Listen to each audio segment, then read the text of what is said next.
Where will the money come from, Diane Abbott? Good morning. Well, the money will come from reversing some of the tax cuts to the rich that the Tories have pushed through. And the tax cut we're specifically identifying to pay for the 10,000 policemen is the cuts in capital gains tax. Policemen? So we can't have we can't have police women then? Policemen and women. Oh, that's all right, just checking. Yeah, right. So the Strange tax... it falls to me to correct you, Diane, but do go on. Yeah, well, let's talk about the real issues about crime which people are worried about. Mm-hmm. And what people are worried about is the rise in violent crime. We've seen in the Met, for instance, gun crime go up by 42% and knife crime go up by 24%. And we believe that more community policemen and women are part of the answer to this. So how much would 10,000 police officers cost? Well, if we recruit the 10,000 police men and women over a 4-year period, we believe it'll be about £300,000.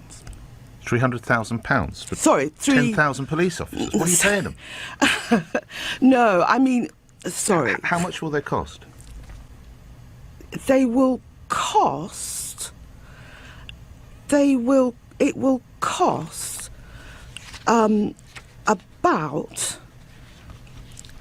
about £80 million. About £80 million? Yeah. Right. How do you get to that figure?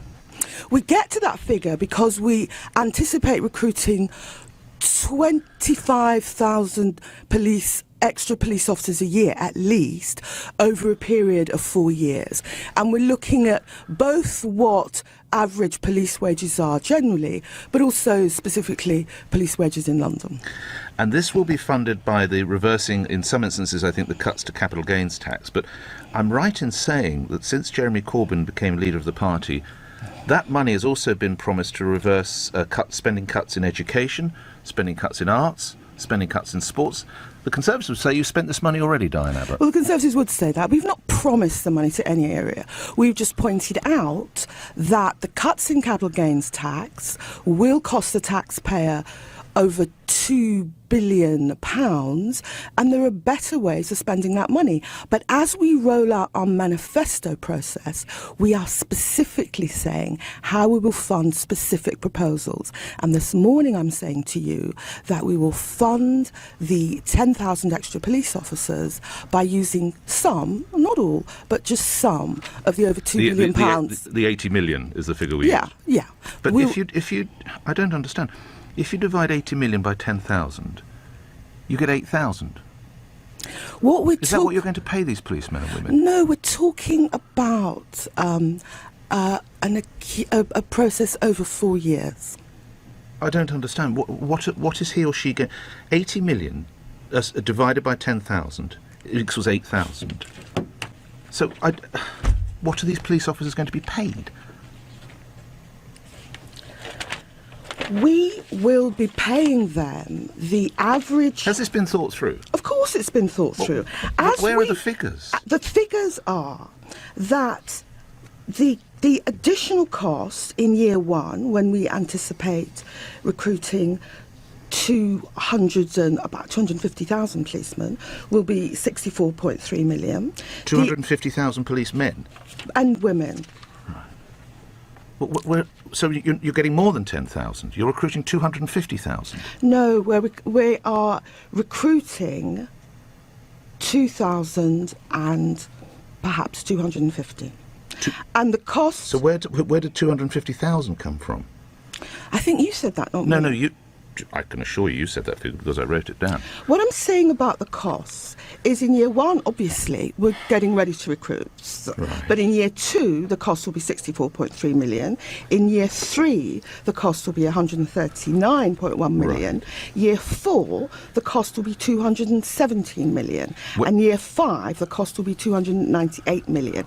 And that can be amply covered by reversing the cuts in capital gains tax. And lastly, you will, I'm sure, be very close to police officers, as I am sometimes, and there are concerns within cities such as London that the dilution of stop and search by the Prime Minister when she was Home Secretary, Theresa May, has in some way perhaps contributed to a 24% increase in knife crime in London.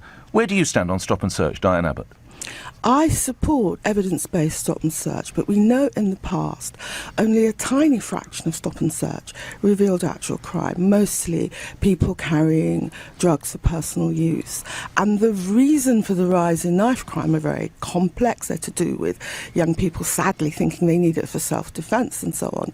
But we believe that a rise in community policing and community policemen and women engaging in outreach with the community is part of the solution to the rise in knife crime and gun crime. So would you authorise increased stop? Because there is a body of thought within policing, as I'm sure you're aware as Shadow Home Secretary, that actually we need more properly executed, carefully delivered, respectfully done stop and search. Where do you stand on that? We need more evidence-based stop and But search. you can't always have evidence, Diane. You know that as well as I do. Sometimes, I mean, they caught the Yorkshire Ripper through a bit of a lucky one, as you'll be aware. You don't always necessarily have that evidence, do you? We believe in more evidence-based stop and search. And what we've found in London is that although levels of stop and search have gone down, levels of convictions related to stop and search has gone up. Yeah, but knife crime has too, Diane Abbott. Yes, but there are complicated reasons for knife crime. I'll come back on your programme and talk about the rise in knife crime on another occasion. Sure. But community policing has a big role to play in fighting knife crime and gun crime. And lastly, the headline is 10,000 more police officers, which is very exciting, but does that necessarily mean that they'll be good? That is to say, if Ford were to employ 10,000 extra people in building their cars, it doesn't mean they make better cars, of course. Well, you need to say that to the Police Federation. The Police Federation has said that austerity is calling real issues, police forces are struggling to cope, and of course we need more policemen.